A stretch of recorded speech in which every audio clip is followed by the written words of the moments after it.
Very good morning to all of you students and my dear friends. Now today we are going to discuss about the topic of surface mining. It means there are four types of surface mining, that is strip mining, terrace mining, open pit mining and quarry minings.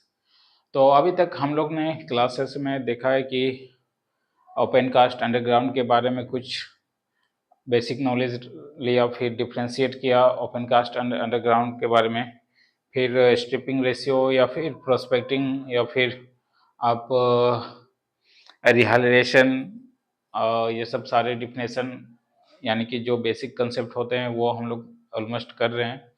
तो एक बार मैं फिर से revise करवा देता हूँ कि अभी तक हमने वर्किंग मेथड में यानी कि ओपन कास्ट या फिर अंडरग्राउंड या फिर माइंस कितने टाइप के होते हैं।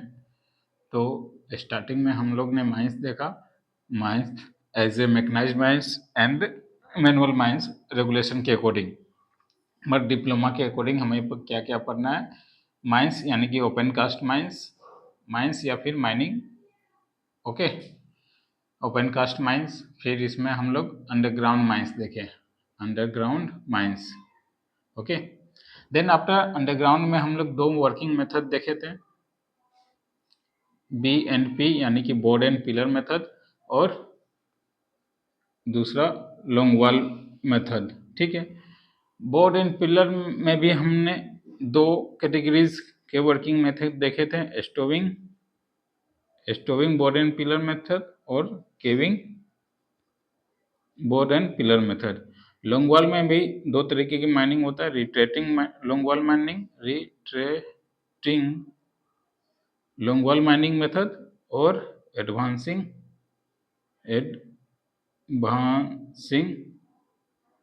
Long wall mining method, okay.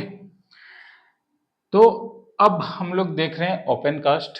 Open cast में कितने टाइप्स ऑफ माइनिंग होते हैं। बेसिकली ओपन कास्ट आप यूजुअली बोल सकते हो सरफेस माइनिंग या फिर open pit mining, but various machineries के आ जाने से या फिर एडवांस टेक्नोलॉजी के आ जाने से कुछ कुछ माइंस एज ए मैकेनाइज्ड या ऐसी माइंस जिसमें बहुत सारे इक्विपमेंट या नए नए टेक्नोलॉजी का यूज होता है, तो उसके नाम पे आधारित माइंस को हम लोग नोमेनक्लेचर यानी कि नामकरण करते हैं। जैसे कि अगर आपके पास सरफेस माइनर यूज हो रहा है तो सरफेस माइनर मशीन्स के अकॉर्डिंग उसको हम लोग सरफेस माइनर माइंस बोल सकते हैं। उसके बाद हाईवाल मशीनरीज का यूज हो रहा है, हाईवाल मशीन, तो आप इसे हाईवाल माइनिंग भी बोल सकते हो। सेम इट इज मशीनरीज के अकॉर्डिंग भी नोमेनक्लेचर होता है, बट हमें देखना है कि एग्जैक्टली माइंस कितने तरह के होते हैं ओपन कास्ट के फील्ड में। तो पहला हो गया आपका स्ट्रिप माइनिंग, स्ट्रिप माइनिंग। उसके बाद terrace mining, TERRACE, terrace mining. Then after open pit mining, अगर आपके पास उधर ओपन पिट माइनिंग, और last one is quarry mining. तो ये हमें ओपन कास्ट फील्ड में पढ़ना है, open pit mining, terrace mining और quarry mining, okay. Mining method of working underground ये थर्ड ईयर में आएगा। Open cast working method of underground ये सेकेंड ईयर में सिलेबस में देखने को मिलेगा। बट अभी हमें कंसेप्ट लेना है माइंस के बारे में, माइनिंग के बारे में, इसलिए हम लोग फर्स्ट ईयर में ये सब थोड़ा बहुत देख रहे हैं। प्लस आपके सिलेबस में कंपैरिजन भी करने को क्वेश्चन आ सकता है, क्योंकि सिलेबस में दिया हुआ है comparison to open cast mining and underground mining. It means to say the difference between both mines. तो जब तक हम किसी माइंस के बारे में जानेंगे नहीं, ओपन कास्ट क्या होता है, अंडरग्राउंड क्या होता है, कौन सी मशीनरीज ओपन कास्ट में होती है, अंडरग्राउंड में कौन सी मशीनरीज होती है, वेंटिलेशन सिस्टम क्या होता है अंडरग्राउंड में, ओपन कास्ट में वेंटिलेशन सिस्टम होता है या नहीं, तो जब तक हम किसी माइंस के बारे में देखेंगे नहीं, जानेंगे नहीं, तो उसके बारे में हम डिफ्रेंशिएट कैसे करेंगे? तो एट ए पॉइंट डिफ्रेंशिएट करने के लिए हम किसी के बारे में जानने के लिए ही हम लोग ओपन कास्ट को स्पेशली एक शॉर्ट टर्म में देख रहे हैं एंड अंडरग्राउंड को भी स्पेशली एक शॉर्ट टर्म में देख रहे हैं, ताकि दोनों को हम लोग डिफ्रेंशिएट कर सके। एट ए एग्जाम में आपको ये 10 नंबर या 15 नंबर का भी क्वेश्चन पूछ सकता है, या फिर अगर शॉर्ट टर्म में पूछा जाए तो 7 नंबर का अप्रोक्स पूछेगा ही पूछेगा। तो पिछले क्लासेस में हम लोग ने डिफ्रेंशिएट कर दिया था। अब हम लोग जा रहे हैं ओपन कास्ट माइनिंग के बारे में थोड़ी बहुत डील करने के लिए। ओके, जस्ट होल्ड ऑन, पानी पीना है हमें।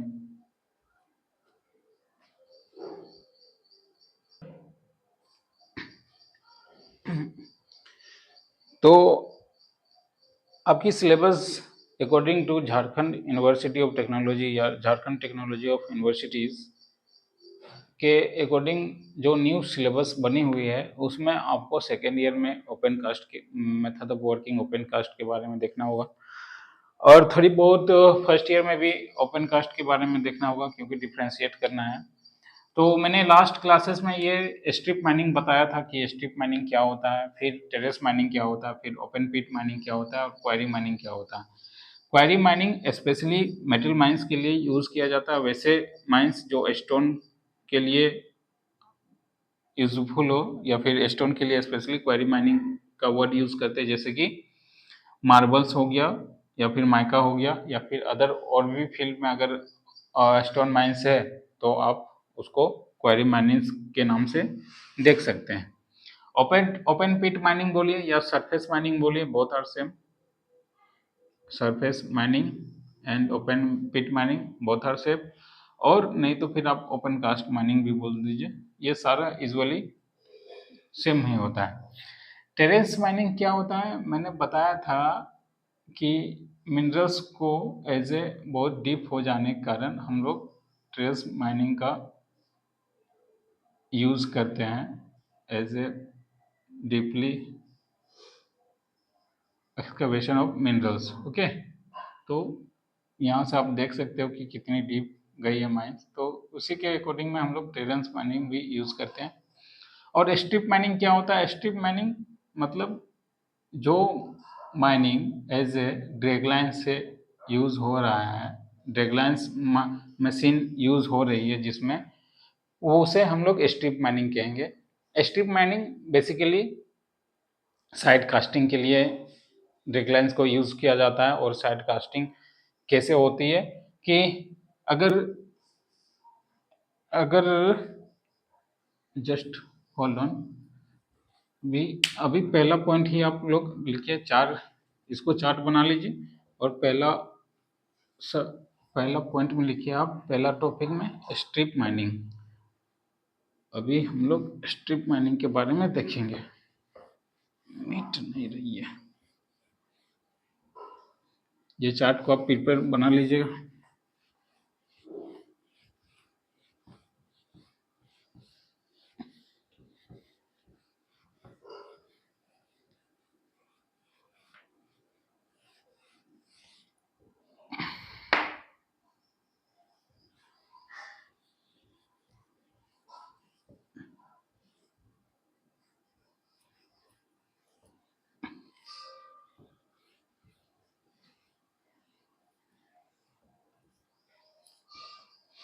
तो स्ट्रिप माइनिंग देखिए, ये सपोज दैट आपका ओपन कास्ट है, ये सरफेस है ओपन कास्ट की।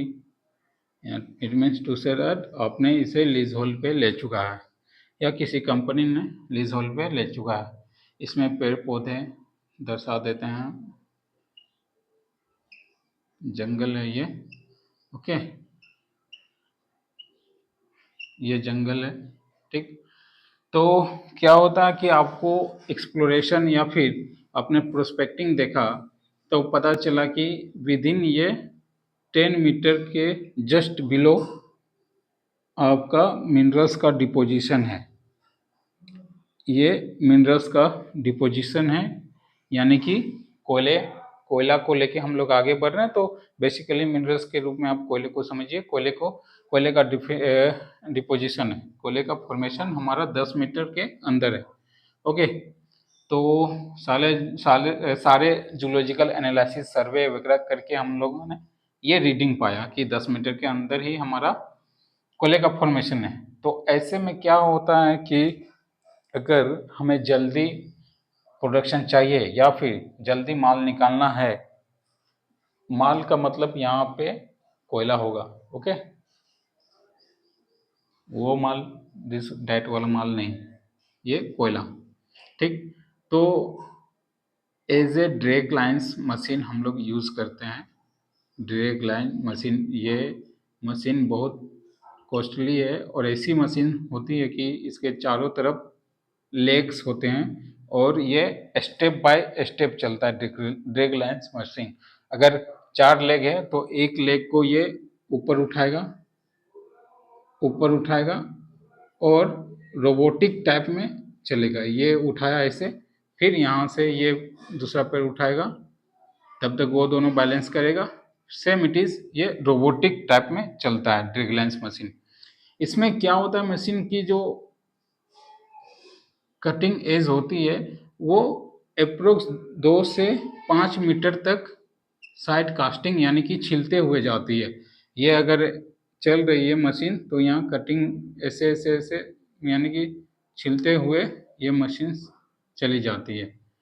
इसी मशीन्स में, इस मशीन को यूज़ करने से आपको एक प्रॉफिट है, ये है कि आपका मैन पावर उतनी नहीं लगेगी, प्लस जो क्रशिंग के लिए हम लोग मशीन लगाते हैं, क्रशिंग मशीन जिसमें कि कोयले को शेप एंड साइज देते हैं कि क्या क्या साइज देना है, सिलेक्ट देना है, आरओएम देना है या स्टीम देना है, तो इसमें वो चीज़ नहीं, ये ऑटोमेटिकली ऐसी सिस्टम बनी है कि आपको एक ही शेप अगर फिक्स करते हो कि आरओम की शेप चाहिए तो ये आरओम की शेप देगा, स्टीम की शेप चाहिए तो स्टीम की। तो ऐसे ये कटिंग कटिंग करते करते आगे बढ़ेगा 2 से 3 मीटर या 5 मीटर तक। फिर ये आप बहुत लंबा, ये ऑलमोस्ट 10-12 किलोमीटर की माइंस में इसको यूज़ करते हैं। फिर वहाँ से रिटर्निंग बैक होते हुए ये आएगा ऐसे ऐसे, फिर जब दूसरी बार में आएगा तो यहाँ से कोयले का एक्सपोज यानी कि बस 2 ट्रिप में, एक ट्रिप गया एक ट्रिप वापस आया, 2 ट्रिप में ये कोयले का एक्सपोज कर दिया और कोयले का फॉर्मेशन को मतलब आउटपुट मेरा स्टार्ट हो गया, प्रोडक्शन स्टार्ट हो गया। तो ऐसे माइनिंग को, ऐसे मशीनरीज को यूज करने वाले माइनिंग को हम लोग स्ट्रिप माइनिंग कहेंगे। ओके, नाउ अब आप चलिए डिफिनेशन लिखते हैं स्ट्रिप माइनिंग।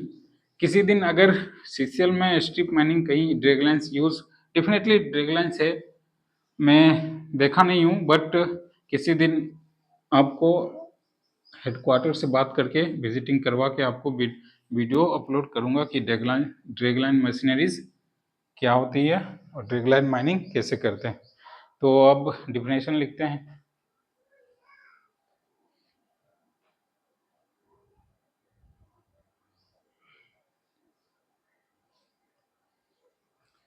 तो ये स्ट्रिप माइनिंग की डिफिनेशन रही। अगर क्वेश्चन आपसे पूछा जाए what do you mean by strip mining, तो ये आप एज ए बाकायदा 2 नंबर का आता है तो 2 नंबर का इतना में लिख दीजिए, और अगर नंबर्स की ज़्यादा रही तो और भी 2-4 पॉइंट्स आगे बना के लिख दीजिए। इसके बाद इसकी वर्किंग कैसे होती है, क्या मशीनरीज कैसे यूज़ करता है, ये कहाँ एप्लीकेबल होता है, ये सुटेबल कंडीशन क्या होता है, इसके बाद वर्किंग में क्या करना होता है, ये सारे डिफिनेशन के साथ हम लोग लिखते हुए बढ़ेंगे। अगर 20 नंबर की है तो ये सब सारे आपको लिखना पड़ेगा। तो मैंने बताया था कि स्ट्रिप माइनिंग क्या होता है कि जब भी कोयले का फॉर्मेशन नज़दीक रहे सरफेस से, यानी कि ये सरफेस है अर्थ सरफेस और एज ए 5 मीटर 10 मीटर के नीचे हमारा कोयल का फॉर्मेशन रहे, तो हम लोग वैसे वैसे चांसेस एरिया में, वैसे एरियाज में हम लोग स्ट्रिप माइनिंग करते हैं विद द हेल्प ऑफ कौन मशीनरीज, ड्रैग लाइन्स मशीनरीज। और भी मशीनरीज आती है, एज ए शॉवेल भी आप यूज़ कर सकते हैं। आप सिंपल सा मशीन भी यूज़ करते हैं जो कि वोल्वो 580 या फिर कोबेल्को 520 580, ये सब सारी मशीनरीज यूज़ करके कर सकते हैं। बट स्पेशली अगर ड्रैग लाइन्स की बात आती है तो वो आपकी स्ट्रिप माइनिंग में चली जाएगी। ओके, उसको हम लोग स्ट्रिप माइनिंग कहेंगे। तो चलिए अब चलते हैं डिफिनेशन क्या कहता है। It is a method of surface mining. Okay, ये सरफेस माइनिंग का मेथड है in which OB and soil या rocks are removed by side casting या फिर directly casted in the mines.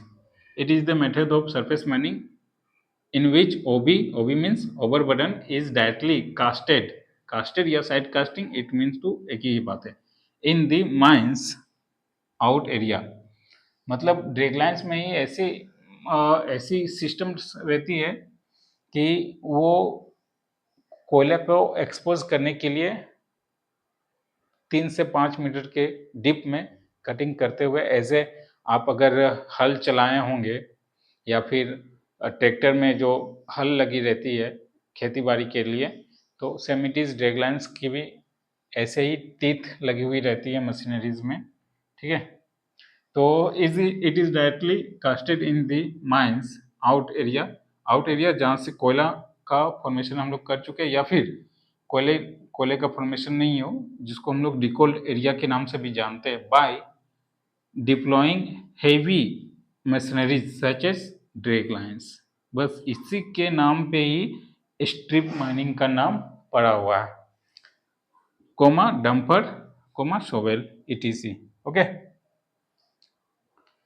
Now इसी को आप अगर लंबा करना है और अगर अधिक नंबर्स आपको चाहिए तो एक सिंपल सा वर्ड में लिख दीजिए, removing the top layer of soil and rocks या सोयल ना बोल के आप सिंपली ओबी भी बोल सकते हैं। ठीक है, to assess the over body या फिर ओवर फॉर्मेशन या ओवर बॉडीज या कोयल मिनरल्स मेटल्स, जो भी लिखना है आप यहाँ लिख सकते हैं। इट इज प्रैक्टिकल व्हेन, ये संभावित तभी है जहां पे कोयले का फॉर्मेशन सरफेस से नजदीक हो, when the over body is the close to the surface. Okay, तो ये आपकी स्ट्रिप माइनिंग अगर आप बता रहे हैं तो फिगर भी साथ बनाते हुए चलिए कि ये आपका एरिया है, बहुत लार्ज एरिया है, एज ए 10-20 किलोमीटर इसको मान लेते हैं। 10-20 किलोमीटर काफ़ी बड़ा हो गया, अब इसको 5 किलोमीटर या 10 किलोमीटर मानिए, 5 किलोमीटर भी ठीक है। 5 किलोमीटर ये हमने लीज होल्ड लगाई, यहाँ से डेगलाइंस को यूज़ किए, डेगलाइंस एक राउंड में गया, ठीक, कोयले का एक्सपोज ही हो गया। मतलब सिंपली कि अगर 10 मीटर डीप में कोयला है तो एक ट्रिप में तो होगा नहीं, फिर यहाँ से दूसरी ट्रिप आएगी, तो फिर ये मेरा कोयले का एक्सपोज हो गया। अब यहाँ से कोयले का एक्सपोज करते हुए एक ट्रिप ऐसे किए, मान लीजिए इसकी चौड़ाई है 3 किलोमीटर, तो सेम इट इज ऐसे फिर ऐसे फिर ऐसे फिर ऐसे, यानी कि कोयला का एक्सपोज हम लोग करते करते जा रहे हैं। नेक्स्ट टर्म्स में हम लोग क्या करेंगे कि ड्रैग लाइन्स को यहीं लगा देंगे। ठीक, यहाँ से मशीनरीज के एज ए बुलडोजर या फिर डोजर के थ्रू से हम लोग कोयले को एक्सट्रैक्ट यानी कि बाहर भेजेंगे। तो यहाँ का जितना कोयला हुआ वो तो मेरा निकल गया सारा का सारा, यानी कि कोयला अब यहाँ है नहीं, तो ये हमारा क्या हो गया, डिकोल्ड एरिया। ओके, फिर ऐसे ही आगे बढ़ते बढ़ते हम लोग कंटिन्यू ऐसे रोबोटिक टाइप में चलती है, तो उसी टाइप में ये कटिंग होते हुए कोयले का एक्सट्रैक्शन करता है। ठीक, अब एक बात आया था कि डिकोल्ड एरिया मतलब ये आउट एरिया में कैसे एक्सपोज करेगा। अगर इतने जितना ओबी हमने हटाया लगाया या फिर हटाया, सॉरी, जितना ओबी हमने एक्सट्रैक्शन किया हटाया, तो वो किसी एक पर्टिकुलर एरिया, यानी कि यहाँ मान लीजिए कोयले का फॉर्मेशन है नहीं, तो इसको आप यहाँ एज ए डिपॉजिट कर सकते हैं। ठीक ना, अगर मशीन यहाँ है तो इसको हटाइए, मशीन यहाँ नहीं, हम लोग यहाँ मान के रखते हैं। तो डेगलाइन क्या करता है कि जितना ओबी है सारे इस एरिया को, मतलब आउट एरिया में ओबी को डिपॉजिट करते हुए कोयला का एक्सपोज करते हुए आगे बढ़ता है। ओके, तो यही स्ट्रिप माइनिंग आपका हो गया। और अगर फिगर बनाना है बढ़िया से तो मैं बना दे रहा हूँ। एज ए फिगर बनाने से अच्छा रहता है कि जो भी आपका कॉपी एग्जामिनर चेक करता है तो डेफिनेटली उसे समझ में आ जाता है कि बंदे में क्वालिटी है, इसलिए फिगर भी मेंटेन किया, यानी कि बंदे को पता है सही तरीके से क्या होता है, इसलिए फिगर मेंटेन किया।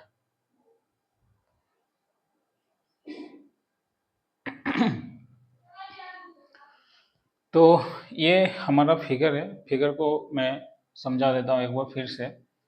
तो आप अगर डिफिनेशन लिख लिए तो मैं इसको रफ करता हूँ, ठीक है। ओके, सपोज दैट कि ये इतनी बहुत लार्ज एरिया में माइंस है, ठीक, लार्ज एरिया में माइंस है।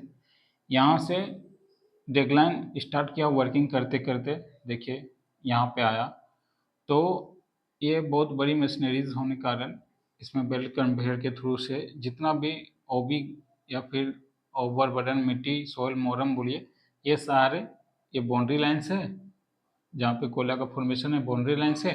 तो ये बाउंड्री लाइन्स के बाहर मतलब माइन आउटेड एरिया में ओबी को डिपॉजिट करता है, ठीक। ऐसे ये वर्किंग करते गया स्टेप बाय स्टेप, ठीक ना। उसके बाद क्या होता है कि ये मेरा कोयला का एक्सपोज हो गया। तो अगर कोयला का एक्सपोज ये करते करते इधर से आया, मैंने इंडिंग दिखा रहा है, यानी कि मैं इंडिंग बाउंड्री वॉल दिखा रहा कि ये वर्किंग करते करते ऐसे आगे बढ़ा, ठीक है, ऐसे आगे करते करते और यहाँ से इधर डंप करते हुए माइन आउटर एरिया में ओबी को डंप करते हुए आगे बढ़ रहा है। यानी कि ये जो ड्रैगलाइंस मशीन है ये कहीं ना कहीं यहाँ से स्टार्टिंग हुआ, ऐसे गया ऐसे गया ऐसे, ठीक, फिर ऐसे आया स्टेप बाय स्टेप, फिर स्टेप से फिर ये एट ए पॉइंट पे एक एट ए टाइम पे यहाँ आया, ठीक। तो ये जो एरिया है ये तुम्हारा सारा कोयला का एक्सपोज कर चुका है, यानी कि कोयल का फॉर्मेशन हो गया, एक्सपोज हो गया, हमें कोयला दिखना चालू हो गया। आपको अगर नहीं समझ में आ रही है तो मैं पूरी रफ कर देता हूँ, ठीक।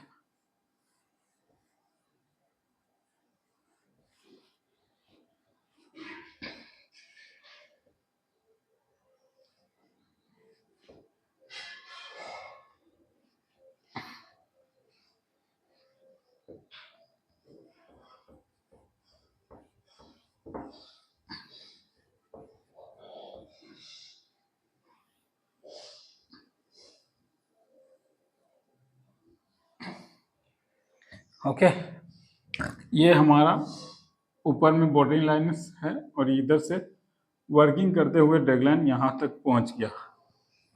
इसकी चौड़ाई मान लेते हैं 5 किलोमीटर या 3 किलोमीटर है। 3 किलोमीटर ऐसे बहुत हो गई चौड़ाई, अब 2 किलोमीटर मान लेते हैं चौड़ाई है। तो स्टार्टिंग में हम लोग ने डेडलाइंस को यहाँ लगाया, ये एक्सपोज करते करते स्टेप बाय स्टेप यहाँ तक पहुँचा। मैं इसको भी रफ कर देता हूँ।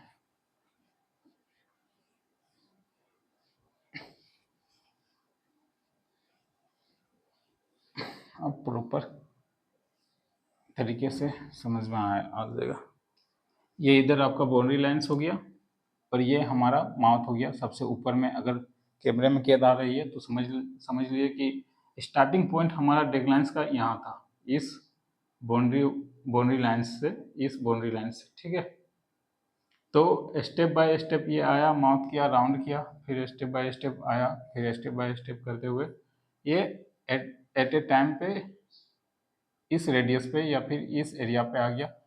और इसमें ऐसा अरेंजमेंट रहता है कि ये ओबी को बाहर कर देता है, मतलब माइन एरिया के बाहर। ये आपका माइन लोगेट एरिया या फिर माइन एरिया, माइन आउटेड एरिया बोल दीजिए, ठीक। यहाँ डिपॉजिट हुआ ओबी डंप, ओबी डंप ये बाउंड्री लाइन है तो स्टार्टिंग में यहाँ था, तो यहाँ से ओबी डंप करते हुए ये एटलीस्ट यहाँ पे आ गया एट ए टाइम। अब क्या होता है, कोयला का एक्सपोज हो गया आपका। अगर डेडलाइंस आपको कोयला एक्सपोज कर रहा है तो कोई भी मशीनरी से आप इजीली उसको कोयला को काटते हुए आगे बढ़ सकते हैं। तो सपोज डैट ये बाउंड्री लाइन्स था, यहाँ से कोयला का एक्सपोज हो गया, ठीक ना। तो हमने यहाँ सोवेल लगाया, सोवेल से कटिंग करते हुए डंपर के थ्रू से हम लोग इतना एरिया को एक्सकवेट कर चुके हैं। ये आपका डंपर ऐसे बना दिया मैं, डंपर ऐसे बना दिया। ओके, समझ लीजिए ये आपका डंपर है और सॉरी ये आपका सोवेल है मशीन से, और ये आपका डंपर हो गया। तो यहाँ से स्टार्टिंग की ये कटिंग करते करते आप पूरी कोयला को एक्सपोज मतलब कोयला को एक्सट्रैक्शन करते हुए आप आगे बढ़ सकते हैं।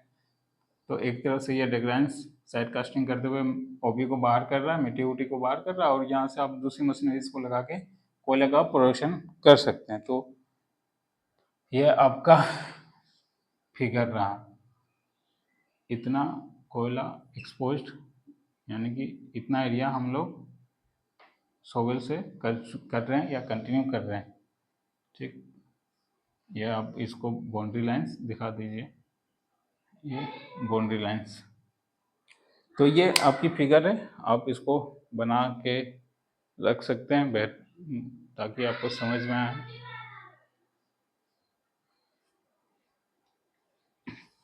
फिर चलिए देखते हैं सिलेबस इसके बाद क्या है।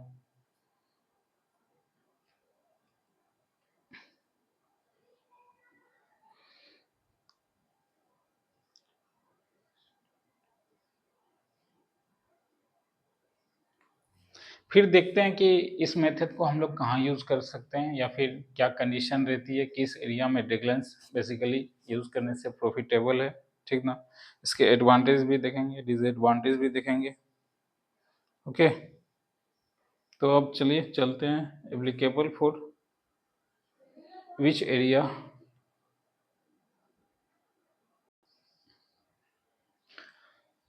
तो अब तो आप आगे की हेडिंग दीजिए कि स्ट्रिप माइनिंग कहाँ सुटेबल कंडीशन होती है करने के लिए, या फिर क्या इसके लिए एप्लीकेबल कंडीशन रखी गई है स्ट्रिप माइनिंग की।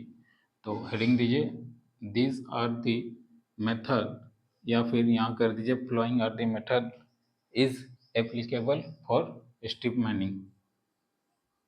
दिस भी लिख सकते हैं, फ्लोइंग भी लिख सकते हैं, बट फ्लोइंग ज़्यादा सुटेबल लगता है। Following are the method, following यानी कि नीचे, are the method is applicable for strip mining. Okay, तो पहला पॉइंट कहता है stratified deposition, STRAFIFIED, stratified, sorry T है, STRATIFIED, स्ट्रेटिफाइड डिपोजिशन। अगर आप जियोलॉजिकल के टर्म्स में डिपोजिशन ऑफ मिनरल्स पढ़े होंगे तो उसमें आप स्ट्रेटिफाइड डिपोजिशन के बारे में भी जानते होंगे। स्ट्रेटिफाइड डिपोजिशन क्या कहता है कि जो भी मिनरल्स का डिपोजिशन है वो layer by layer as a इस तरह का डिपोजिशन है, वो layer by layer deposition, and कहीं बैंडेड ना हो या फिर कोई जूलॉजिकल डिस्टर्बेंस ज़्यादा ना हो। सपोज डैट ये लेयर बाय लेयर डिपोजिशन हुआ तो इसको स्ट्रेटिफिकेशन डिपोजिशन कहेंगे। ठीक, अगर यही डिपोजिशन आपका ऐसे रहा, फिर यहाँ से बैंड आ गया, बैंड होने से ये डिपोजिशन जा रहा था सीधे, अब चला गया ऐसे, ऐसे इस लाइन में मिल गया, तो फिर इस डिपोजिशन को स्ट्रेटिफाइड डिपोजिशन नहीं कहते हैं, जूलॉजिकल टर्म में इसे कुछ और डिपोजिशन कहते हैं। मेरे को देखना होगा डिपोजिशन, या फिर जूलॉजिकल टर्म में जब मैं आऊँगा या जूलॉजी के सब्जेक्ट में जब आऊँगा डिपोजिशन, टाइप्स ऑफ डिपोजिशन, तो उसमें हम लोग ज़रूर देखेंगे। तो अभी के टाइम पे जब बात आई गई तो मैं ज़रा बुक को हो लेता हूँ और आपको दिखा देता हूँ। Just hold on.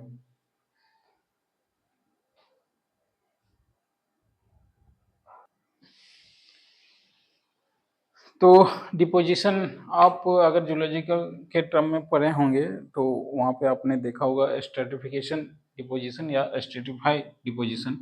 Stratify deposition क्या होता है कि ये लेयर बाय लेयर डिपोजिशन कहता है मिनरल्स का या ओर्स का, या फिर आप कोयले के बारे में पढ़ रहे हैं तो कोयले का ही आप देखिए। तो ये लेयर बाय लेयर डिपोजिशन को ही स्ट्रेटिफाइड डिपोजिशन कहता है, जैसा कि मैंने पहले बताया था। बट इन द केस अगर कोई कोयला का लेयर ऐसे है या फिर मिनरल्स का लेयर ऐसे है, यहाँ से ऐसे लेयर बाय लेयर ऐसे थिन लेयर गया या फ्लैट लेयर गया या फिर थिक लेयर गया सही डायरेक्शन में, ज़्यादा डीप भी नहीं रहा, कुछ डीप मान लेते 2 या 3 डीप में ये फॉर्मेशन कर रहा, अचानक बेंडिंग हो गई या फिर इस पे बेंड हो गया, ये बेंड डिपोजिशन आ गया, जिसके वजह से इसका जो लेयर बाय इसका जो स्ट्रेट लाइन में डिपॉजिट हो रहा था वो ना होके यहाँ से ट्रेंड हो गया, यानी कि बेंड हो गया, यानी कि मुड़ के किसी और डायरेक्शन में चल गया। ठीक, तो इसको हम स्ट्रेटिफाइड डिपोजिशन नहीं कहते हैं। बेसिकली 2-3 तरह का डिपोजिशन होता है। सपोज दैट अगर ये हमारा अर्थ क्रस्ट है, कुछ डिपोजिशन यहाँ कोयले का रहा, फिर यहाँ ओबी रहा, फिर यहाँ कोयले का डिपोजिशन रहा, फिर यहाँ ओबी रहा। थोड़ा और मैं बड़ा कर देता हूँ।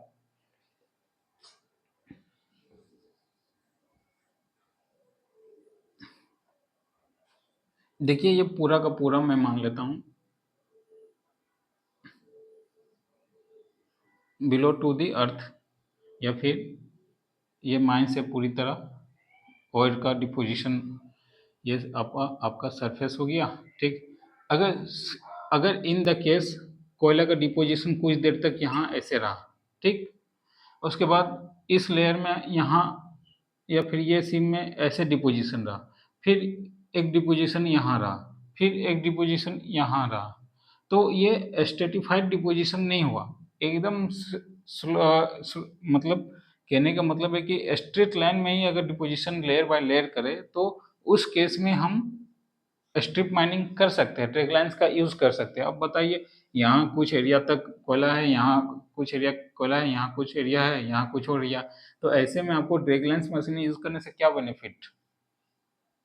तो फिर ये आपकी अंडरग्राउंड आप कर लीजिए, अंडरग्राउंड से यहाँ शाफ्ट लगा के इसको एक्सपोज कीजिए, फिर इसी से एक टनल बनाइए, एडिट बनाइए, इसमें चले जाइए, इसमें आ जाइए, फिर इसमें तो सुटेबल कंडीशन। सबसे पहला पॉइंट स्ट्रेटिफाइड डिपोजिशन। अगर इन द केस ये डिपोजिशन को क्या हम लोग बोलते हैं जूलॉजिकल टर्म में, ये डिपोजिशन को डिसमिनेटेशन डिपोजिशन कहा जाता है। अगर कहीं कहीं सपोज दैट ये डिपोजिशन यहाँ कुछ रहा, यहाँ कुछ रहा, और यहाँ कुछ अदर और बॉडी का डिपोजिशन रहा, फिर यहाँ से कोयले का डिपोजिशन रहा, फिर ये भी अब कोयले, फिर यहाँ कुछ और बॉडी का डिपोजिशन रहा, तो ऐसे डिपोजिशन को हम लोग सेग्रेशन डिपोजिशन कहेंगे, सेग्रेशन डिपोजिशन कहेंगे ऐसे डिपोजिशन को, ठीक ना।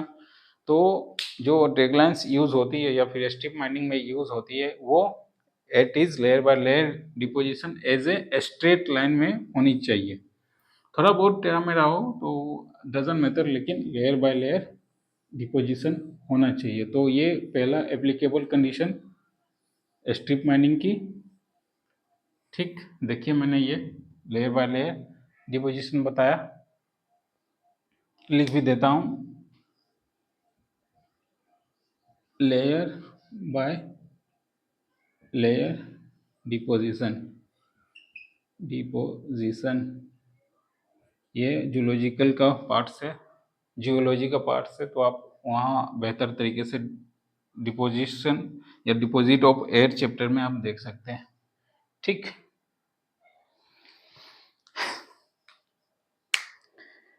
ये आपका स्ट्रेटिफाइड डिपोजिशन हो गया।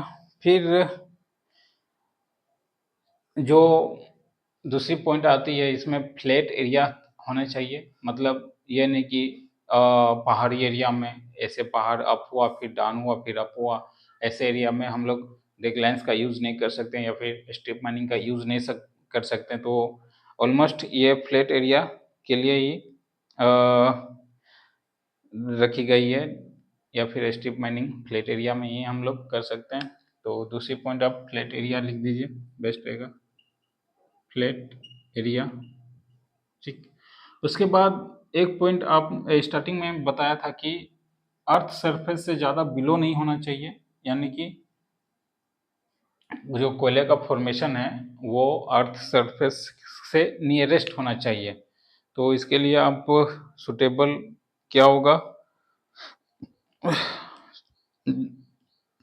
इसके लिए आप सुटेबल क्या लिख सकते हैं, earth nearest to the earth surface लिख सकते हैं, nearest to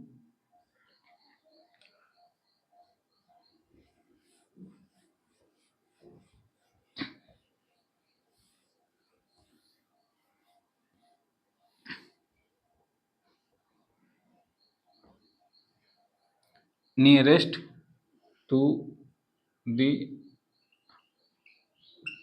earth surface.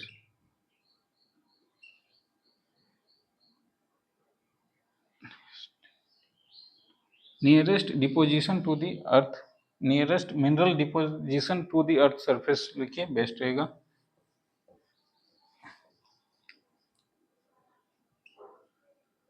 Nearest deposition of minerals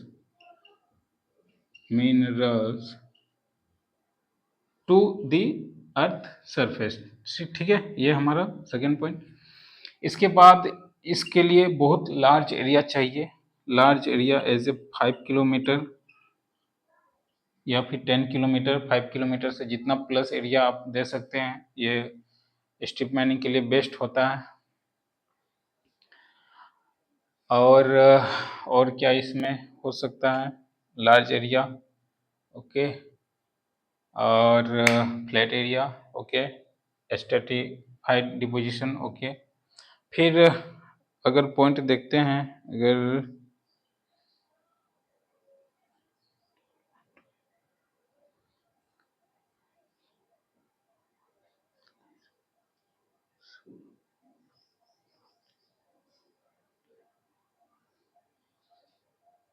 और ऐसा कुछ पॉइंट है, तो it has greater ability to dig well above below grade, it can be excavate deep box cut. हाँ, अन अन अनकंसा सॉरी क्या है, अनकंसोलिडेटेड, अनकंसोलिडेटेड, अनकंसोलिडेटेड। तो इसको सेंटेंस में क्या लिखा है, it is generally use for handling software, it is generally use for handling software, handling software unconsolidated, unconsolidated spelling, unsolidated, solidated, da,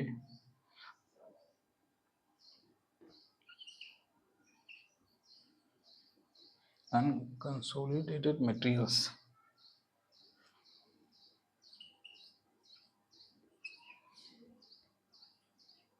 ठीक, एक पॉइंट आप ये समझ लीजिए कि it is generally use for handling software unconsolidated material. Unconsolidated material से आप क्या समझते हैं, मतलब वहाँ ये स्ट्रिप माइनिंग यूज हो सकता है जहाँ बहुत ज़्यादा कम्पैक्ट मटेरियल ना हो। कम्पैक्ट मटेरियल क्या, कि आप लूज माल समझ लीजिए, लूज माल, loose area, loose material. Loose material कैसे होता है कि बहुत ज़्यादा इसमें कम्पैक्ट नहीं होता है, जुड़ा नहीं रहता है, ठीक ना, तो उसी को हम लोग अनसोलिडेटेड मटेरियल्स बोलते हैं। जैसे ये आप मान लीजिए कोयले का डिपोजिशन है, ऐसे ऐसे कोयले का डिपोजिशन है, तो डिपोजिशन है तो ये लूज लूज मटेरियल है। अगर यही कम्पैक्ट मटेरियल रहता तो डिपोजिशन बहुत स्ट्रिक्टली, मतलब हार्ड रहता है, एज ए पत्थर हार्ड होता है ना, कम्पैक्ट होता है ना, तो इसी तरह ये डिपोजिशन बहुत हार्ड रहता। ठीक, तो इसी को अनसोलिटेटेड एरिया बोलते हैं या अनसोलिटेटेड मटेरियल्स। फॉर एग्जांपल आप इसको ऐसे समझिए, पत्थर ही समझ लीजिए। पत्थर क्या होता है, वो सोलिटेटेड मटेरियल्स का डिपोजिशन रहता है। पत्थर को आप ऊपर से कितनों भी गिरा दीजिए वो टूटने वाला है नहीं, उसके लिए बहुत प्रेशर चाहिए तोड़ने के लिए, बहुत फोर्स चाहिए उसको तोड़ने के लिए। बट एज ए 10 या 10 या 7-8 मीटर से आप कोयले को गिरा दीजिए, फ्री फॉल कर दीजिए, तो डेफिनेटली वो चूर चूर हो जाएगा। क्यों? क्योंकि उसको कॉम्पैक्ट फॉर्मेशन नहीं है कोयला, मतलब सॉलिड पूरी तरह से फॉर्मेशन नहीं है या फिर उसकी डिपोजिशन नहीं है, वो अनसोलिटेटेड फॉर्मेशन रहता है। ठीक, तो ये आप एक एग्जांपल समझ सकते हैं। एज ए पत्थर में सोलिटेटेड फॉर्मेशन रहता है वो और कोयले में अनसोलिटेटेड फॉर्मेशन रहता है। किसी किसी जगह पे कोयला का फॉर्मेशन ऐसा रहता है कि सोलिटेटेड फॉर्मेशन भी देखने को मिल सकता है, जैसे पीट। पीट को एज ए कोयल में रखा गया है, बट उसकी जो हार्डनेस है वो बहुत ज़्यादा है। तो वैसे हार्डनेस आती कैसे है, जब during the formation of coil उसी में सोलिटेटेड एरिया सोलिटेटेड डिपोजिशन होने के कारण हार्डनेस ज़्यादा आती है। और अगर आप एग्जांपल देखा जाए तो वाटर ले लीजिए, बेस्ट। ये वाटर ऐसे हो गया, ठीक है, एक कंटेनर में या जार में वाटर ले लिए। तो अभी ये क्या फॉर्मेशन है, डिपोजिशन इसका क्या है, वाटर का अनसोलिटेटेड है। मतलब आप इसको उठा भी सकते हैं, पुश मार भी सकते हो, बॉक्सिंग भी कर सकते हो। बट इसी को आप आइस फ्रीज में रख दीजिए और ये आइस बन जाएगा, तो फिर ये क्या हो जाएगा, ये अनकंसोलिटेटेड सॉरी सोलिटेटेड मटेरियल्स हो जाएगा, सॉलिड के रूप में आ जाएगा, सोलिडेटेड मटेरियल्स। यानी कि आप इसको पुश कीजिए या फिर तोड़िए तो कहीं ना कहीं नहीं टूटेगा, बहुत ज़्यादा हार्ड कंपैक्ट यानी कि हो चुके हार्ड कंपैक्ट हो जाने के कारण ये टूटेगा नहीं। तो ये सोलिटेटेड, और ये फॉर्म अगर लिक्विड में रहता तो वो अनसोलिटेटेड मटेरियल्स। कहीं कहीं बर्फ अगर थोड़ी थोड़ी कहीं कहीं पानी अगर थोड़ी थोड़ी बर्फ बनी है तो वैसा ही डिपोजिशन को हम लोग अनकंसोलिटेटेड मटेरियल या फिर अनकंसोलिटेटेड डिपोजिशन कहेंगे। ये सब आपके जूलॉजिकल टर्म्स है, तो आप उसमें जाके देख सकते हैं। ये एप्लीकेबल हो गया। अब हम लोग एडवांटेज में चलेंगे कि स्ट्रिप माइनिंग की क्या एडवांटेज होती है। तो मैं बोर्ड को रब करता हूँ।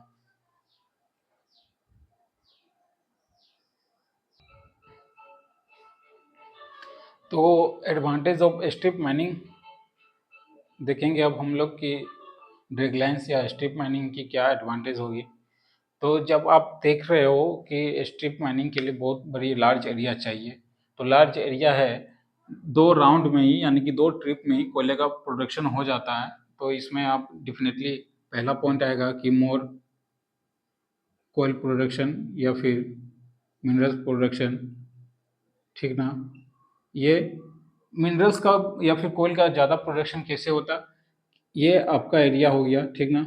ठीक, एक ड्रैगलाइंस लगाएं, 3 से 5 मीटर तक ये ओबी को हटाते हुए एक राउंड गया। फिर अगर इसी में आपको दूसरी राउंड किए तो फिर से ये 3 से 5 मीटर तक ओबी हटाएंगे, यानी कि कोयले का एक्सपोज तुरंत हो जाएगा, इंस्टेंटली कोयले का एक्सपोज हो जाता है, जिसके वजह से आप दूसरी मशीन यूज़ करके एज ए सोवेल और डंपर को यूज़ करते हुए आप इसको एकदम खाते हुए आगे बढ़िए। ठीक, उसके बाद इस बेंच में अगर आपका वर्किंग कंप्लीट हो जाता है, देन आफ्टर ड्रैगलाइंस अपना ऑटोमेटिक आगे स्टेप बाय स्टेप आगे बढ़ते हुए जाएगा। तो फिर जैसे जैसे आप इसको खाते हुए जाएंगे, फिर यहाँ से रिटर्न खाते खाते, यानी कहने का मतलब है कि प्रोडक्शन रेट इसमें बहुत ज़्यादा होती है। ओके, तो इस तरह से ये प्रोडक्शन रेट ज़्यादा करती है। ठीक, और डिपोजिशन कोयल का डिपोजिशन एज ए 5 से 10 मीटर के बीच रहा तो और भी ज़्यादा प्रोडक्शन रेट इसकी आएगी। इसके बाद प्रोडक्शन रेट कम ज़्यादा कर रही है, मोर कोल प्रोडक्शन। ठीक, इसके बाद ड्रैगलाइंस में ज़्यादा मैन पावर की भी यूज़ नहीं होती है as a compare to underground. इसमें आप कैसे लिख सकते हैं वर्ड बना के, less man power as compare to underground mining या फिर underground mines. Drag lines basically उतनी मैन पावर इसमें लगेगी नहीं जितना कि हम लोग अंडरग्राउंड में लगाते हैं। इसके बाद मेंटेनेंस, एक ही मशीन है ड्रैग लाइन या दो मशीन है तो मेंटेनेंस की कॉस्टिंग इसकी कम आएगी। Maintenance cost is less as compare to underground mining method. Okay, machineries की कॉस्ट ज़्यादा आती है लेकिन मेंटेनेंस बार बार आपको करने का ज़रूरत नहीं है। इसके बाद एक और अंडरग्राउंड के टर्म में ओपन कास्ट हमेशा सेफ्टी हजार्ड लेस होता है, यानी कि लेस सेफ्टी हजार्ड। ठीक, अंडरग्राउंड के केस में जो सेफ्टी हजार्ड देखी जाती है हमेशा ओपन कास्ट में कम रहता है। तो ये भी तो एक तरह से ओपन कास्ट माइनिंग है, तो इसमें भी हमेशा लेस सेफ्टी हजार्ड होगा। और इसमें कुछ पॉइंट जैसे प्रोडक्शन रेट हो गया, लेस सेफ्टी हजार्ड हो गया, मैन पावर भी कम लगता है।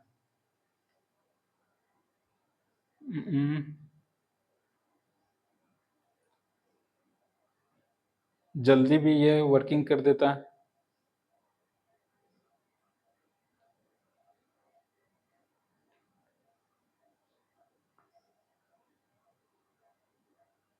ठीक, जल्दी ये वर्क कर देता तो इसमें फास्टर प्रोडक्शन में ही आ गया, वो मोर प्रोडक्शन में ही आ गया। तो एक पॉइंट और लिख दीजिए बड़ा करने के लिए,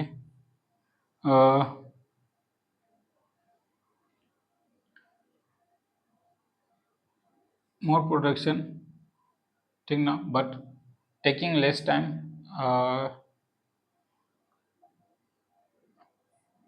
production rate is higher and taking less time, या फिर कैसे लिख सकते हैं, कम समय लगता है इसमें।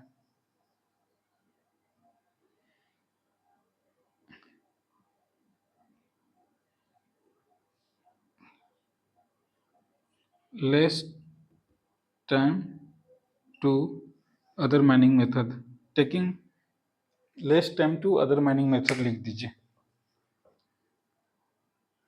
5 पॉइंट हो गया। Taking less time, below time या less time to other mining method. Okay, ये कम समय लेता है, प्रोडक्शन ज़्यादा करता है। ठीक, 5 पॉइंट इजिली हो गया। More coal production, less man power compare to underground, maintenance cost is less than to compare to underground, less safety hazard, taking less time to other mining method. ये advantage हो गया। अब हम लोग disadvantage में चलते हैं कि क्या इसकी डिसएडवांटेज है। ओके, तो आप लोग नोट डाउन कर लीजिए।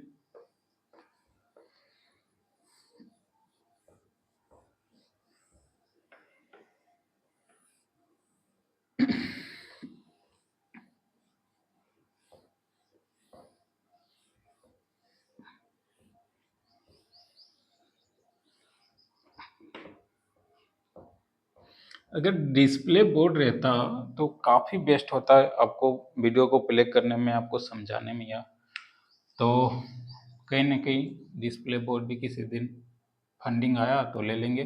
तो अब डिसएडवांटेज में इसमें क्या होना चाहिए, तो डिसएडवांटेज में पहला पॉइंट जो आपने देखा है, तो उसके लिए लार्ज एरिया होना चाहिए एप्लीकेबल कंडीशन में। तो इसमें आप डिसएडवांटेज एक पॉइंट वहाँ से भी ले सकते हैं कि इट टेक्स, या इन या इसको डायरेक्टली लिख दीजिए, disadvantage of strip mining are as follow. पहला, सुटेबल फॉर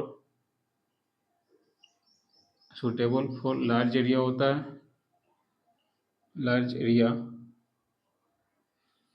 तो ये आपका डिसएडवांटेज में हो गया, बट सुटेबल ना लिखिए, ये एप्लीकेबल में चला जाएगा। तो आप डायरेक्ट लिख दीजिए large area. Required large area, ये आपका सुटेबल वर्ड आ गया, रिक्वायर्ड लार्ज एरिया। ठीक, इसके बाद अगर पॉइंट देखा जाए तो strip mining operation can be visible distributed living large open pit scape and landscape. ठीक, इन्वायरमेंटल डैमेज, कोई भी ओपन कास्ट इन्वायरमेंट को डैमेज करता ही है। इन्वायरमेंटल इशू या फिर डैमेज। ठीक, जितना लार्ज एरिया लेगा उतने हमारा पेड़ पौधे कटेंगे, उतने हमारा सरफेस स्ट्रक्चर खराब होगा। तो ये एक तरह का इन्वायरमेंटल में भी इम्पेक्ट करेगा। तो ये आपका हो गया डिसएडवांटेज में। As a compare to underground में आप देखिए, अंडरग्राउंड में वो सरफेस स्ट्रक्चर जितने भी सरफेस में जो भी है, पेड़ पौधा या जंगल है या फिर बिल्डिंग्स या पब्लिक या प्राइवेट प्रॉपर्टी, इट इज ऐसा ही रहता है। और हम लोग उसके नीचे से कोयले का फॉर्मेशन या कोयले का एक्सट्रैक्शन करते हैं। तो ओपन कास्ट हमेशा इन्वायरमेंटल को दूषित करता है। उसके बाद बायोडाइवर्सिटी को भी ये इम्पेक्ट करेगा ही। ये तो इन्वायरमेंट को इम्पेक्ट किया, तो एज ए साथ साथ आप बायोडाइवर्सिटी भी लिख दीजिए, बायोडाइवर्सिटी को भी इम्पेक्ट किया, यानी कि जो भी लिविंग थिंग्स है उसके अंदर जितने भी जंगली जानवर या फिर जो भी वर्ड्स एनिमल्स है वो तो इम्पेक्ट आएगा उसमें ना, उसको उसके घर से हम लोग बेघर कर दे रहे हैं। तो ठीक है,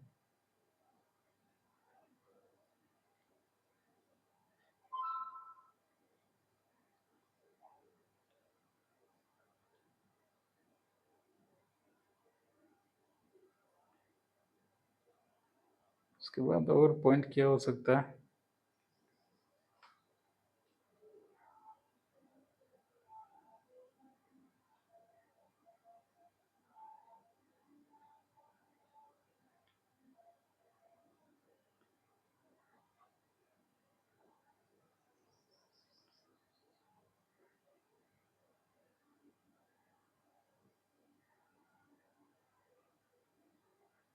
जस्ट होल्ड ऑन, मैं देख लेता हूँ और पॉइंट्स क्या इसमें आ सकते हैं।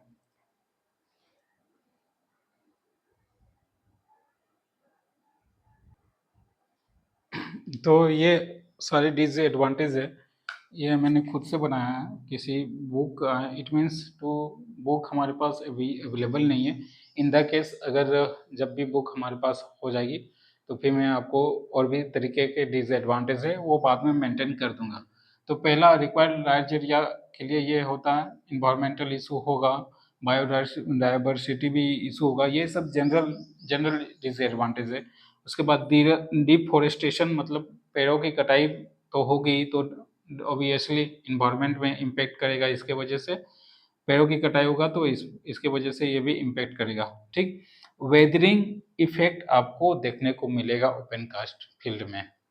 वेदरिंग इफेक्ट इसलिए देखने को मिलेगा क्योंकि भाई अगर कहीं बारिश हो रही है तो आपको वर्किंग स्टॉप करनी होगी, क्योंकि ट्रक डंपर या टिपर को चलने में दिक्कत होती है ऐसे मडी एरिया में या फिर बारिश एरिया में या फिसला फिसला एरिया में। तो विंटर के सीजन में थोड़ी बहुत ठंडी भी लगेगी, एज ए लार्ज एरिया इतना है ओपन है तो आपको ठंडी भी लगेगी। रेनी के सीजन में बारिश के कारण आपका वर्किंग भी स्टॉप हो सकता है। फिर और समर के सीजन में एज ए आप ओपन में रहेंगे तो फिर आपको काम करने में दिक्कत होगी, बट एज ए व्हीकल्स में रहेंगे तो थोड़ी बहुत आप सहूलियत होगी समर के सीजन में। तो यही तीनों के चारों एज कंपेयर टू अंडरग्राउंड के कंडीशन में आपको वेदरिंग इफेक्ट देखने को मिलेगा। अंडरग्राउंड में क्या, अगर गर्मी लगती है, समर के सीजन आएंगे तो ऊपर में ही गर्मी लगेगी, एज ए नीचे कितना इफेक्ट जाएगा, हार्डली सार्डली थोड़ा बहुत इफेक्टनेस जाएगा, बट हम लोग वेंटिलेशन प्रॉपर करते हैं तो गर्मी या फिर थोड़ी बहुत कम लगती है। अगर रेनी सीजन में अंडरग्राउंड में अगर देखा जाए तो हो सकता है कि एक दो पिलर माइंस पानी से भर जाए, तो उसके अपोजिट साइड वाले पिलर को हम लोग इजिली एक्सट्रैक्शन कर सकते हैं। मेथड ऑफ वर्किंग आपकी रुकेगी नहीं वहाँ पे, ठीक।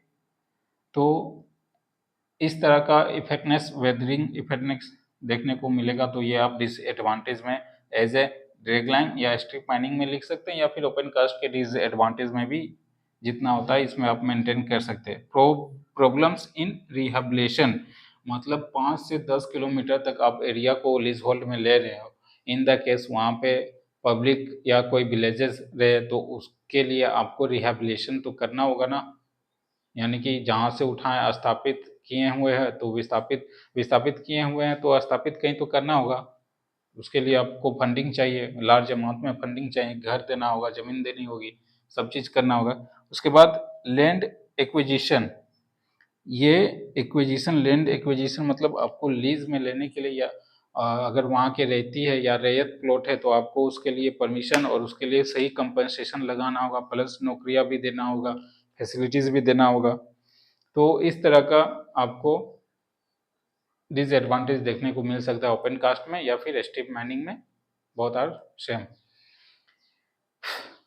ओके, और जैसे ही मेरे पास स्टडी मटेरियल्स आएंगे मैं और भी आपको डिसएडवांटेज लिखाता हूँ। इसके बाद हम लोग सेकेंड माइनिंग मेथड में चलेंगे, टेरेस माइनिंग मेथड या फिर क्वेरी माइनिंग मेथड। आज की क्लास यहीं समाप्त करते हैं। Have a good day, thank you.